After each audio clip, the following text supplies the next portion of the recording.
کنید که انشاءالله اسلام همه کجا رو فتح خواهد کرد؟ همه قله های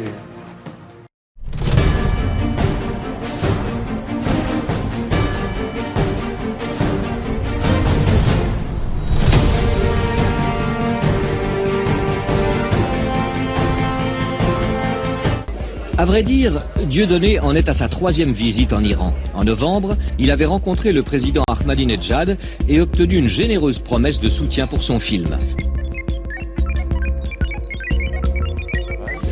Mon dernier spectacle, Mahmoud, en l'honneur de votre président, Mahmoud Ahmadinejad. Il est clair qu'il y a aujourd'hui un vent, on le voit en Afrique, dans les pays du Maghreb, un vent qui est en train d'arriver et qui est en train de souffler, qui est un vent de révolution, certainement inspiré de la révolution iranienne, et qui transcende aujourd'hui et les religions, et c'est ce vent, enfin qui transcende les religions. Je dis qu'il y a beaucoup de chrétiens qui se sentent aussi portés, en Afrique noire notamment, mais aussi en Amérique du Sud. Jésus était aussi un prophète de l'islam. Du Christ également prophète de l'islam. Parce qu'il y a beaucoup de gens en France et dans les gens qui nous regardent dans la francophonie qui sont de tradition chrétienne. Ces gens-là doivent comprendre que Jésus était prophète de l'islam. Il a annoncé la venue du messager, Mohammed. Tout comme ce qui se passe aujourd'hui au Liban, que les chrétiens arrivent naturellement d'ailleurs dans l'islam, parce que c'est le chemin naturel de la révolution qui est en train de s'organiser. Il n'y a que ce chemin-là qui nous conduira à l'unité, et je pense qu'il a fallu énormément de patience, de courage et de détermination et de foi pour que cette révolution iranienne perdure, et aujourd'hui elle est devenue un exemple dans le monde. Ce sont ces valeurs islamiques qui ont permis aux hommes ici de se structurer, de s'organiser et de résister. L'islam, c'est la recherche de la vérité. Aujourd'hui, d'appeler les chrétiens à revenir dans ce grand mouvement de révolution. Il n'y a qu'en Iran, au Venezuela, et maintenant en Algérie et en Tunisie. Et c'est ce vent qui est en train de souffler. C'est pour ça que je m'adresse au peuple iranien. Vous avez été un exemple. Quand le feu imam Khomeini, que son âme repose au paradis, parlait à l'époque de l'exportation de la révolution islamique, il voulait sans doute pas dire exporter des gens, les gens qui vont aller ailleurs pour se révolter, mais c'était surtout l'exportation des valeurs islamiques que nous essayons de défendre à travers des décennies. Est-ce que vous pouvez nous parler des répercussions et de l'influence de cette révolution à travers le monde, en particulier la France? Elles arrivent, les valeurs islamiques arrivent partout dans le monde, alors que dans l'islam, il y a un respect, non seulement un respect, mais Jésus annonce la venue du prophète, et donc, enfin la venue du messager. Si, comme ça se passe au Liban, les chrétiens, aujourd'hui, d'arriver dans ce grand mouvement islamique, qui est un mouvement universel. L'islam n'est pas une frontière. L'islam, c'est la porte vers la liberté. L'islam est arrivé, ce vent qui arrive et qui libère en fait les populations. Et qui les étouffe en fait. Oui, et c'est pour ça que de plus en plus de gens vont vers l'islam. Et c'est ça la force de l'islam, c'est qu'il semblerait qu'avec le temps, le message originel est garanti. Et c'est pour ça que d'ailleurs ici le pouvoir est bicéphale. Il y a d'un côté des politiques et de l'autre côté aussi des sages qui observent et qui donnent leur avis. Malheureusement en France tout ça n'existe pas. C'est pour ça que les musulmans doivent tendre la main aux chrétiens, et les chrétiens qui sont aujourd'hui perdus doivent rejoindre l'islam ouvert, cet islam moderne qu'a lancé, enfin cette révolution islamique qu'a lancé Imam Khomeini. What I know is the voice of your president when we hear it outside the borders, and I can tell you that you can be proud of this voice because it inspires people and gives them courage. It allows people to say, finally, we are capable of resisting what appear to be irresistible people.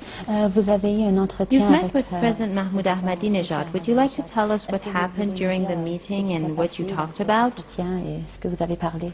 It was essentially about people who endure injustices, and the best ways for them is to resist and fight. And he agreed that culture is the most effective way to fight in a pacifist manner against injustice and consequently Zionism. and humor in particular. I would like to talk about this project called Shoananas, and I think that what really surprised me was the openness of the heart of the president and the viewpoint that using culture we can change the world, change the rapports between humans and see egotism and lies and racism disappear.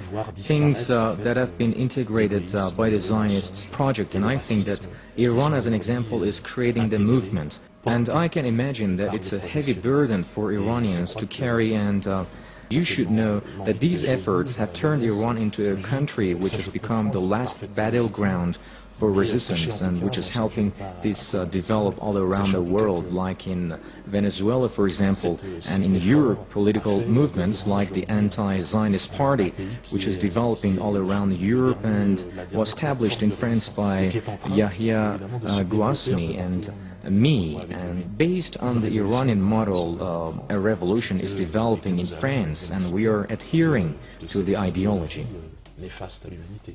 And the reason why I'm here is because there are people here who follow us and watch what we are doing and have let us meet other people. Iran has become a place where anti-Zionists can...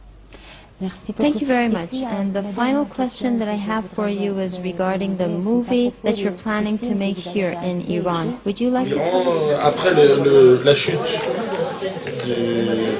du bloc de l'Est, de l'Union soviétique, l'Iran est devenu le seul rempart, en fait, la nouvelle frontière. Et l'Iran est devenu le symbole de la révolution internationale. Donc, la Libye, c'est vraiment le moment particulier parce que Kadhafi était une personnalité particulière et très forte en Afrique centrale notamment. Mandela, en sortant de prison, va remercier le colonel Kadhafi qui a financé sa résistance et l'ANC. C'est fini. D'ailleurs, le chaos est dans ce pays qui était le pays le plus développé d'Afrique subsaharienne. Et même si Kadhafi a fait évidemment beaucoup d'erreurs,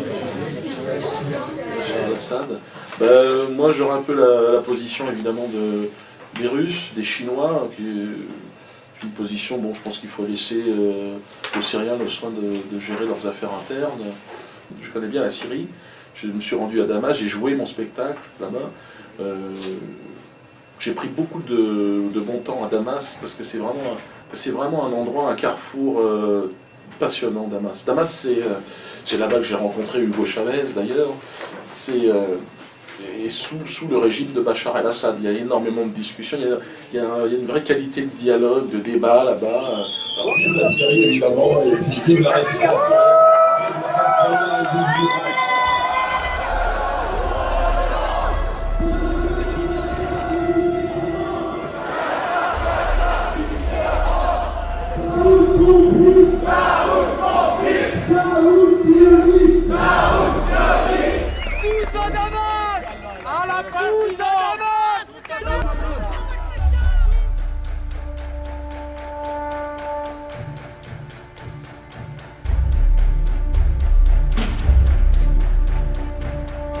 Et je rappelle bien que pour moi, dans ma vision du monde, il y a les forces anti-mammoniques qui sont l'Union, l'Alliance des catholiques et des musulmans authentiques. Et il suffit de visiter le Qatar pour savoir que ce n'est pas une terre d'islam.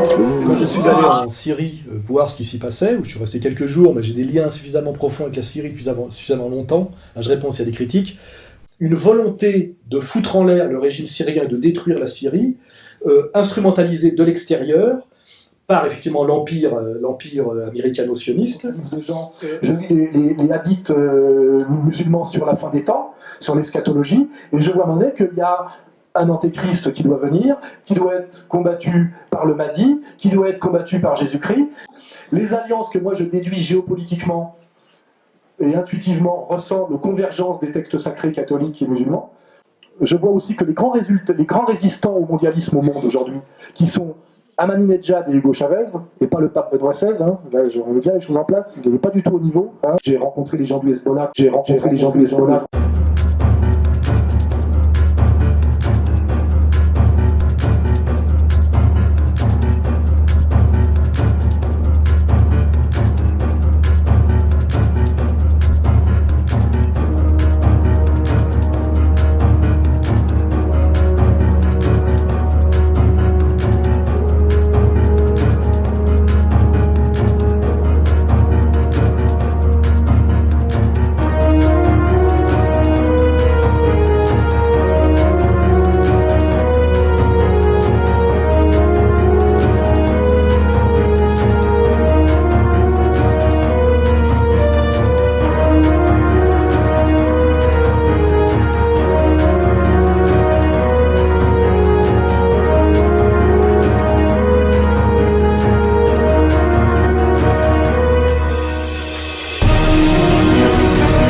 Et j'ai vu des gens qui étaient des guerriers et qui étaient aussi totalement religieux, totalement politiques et totalement guerriers.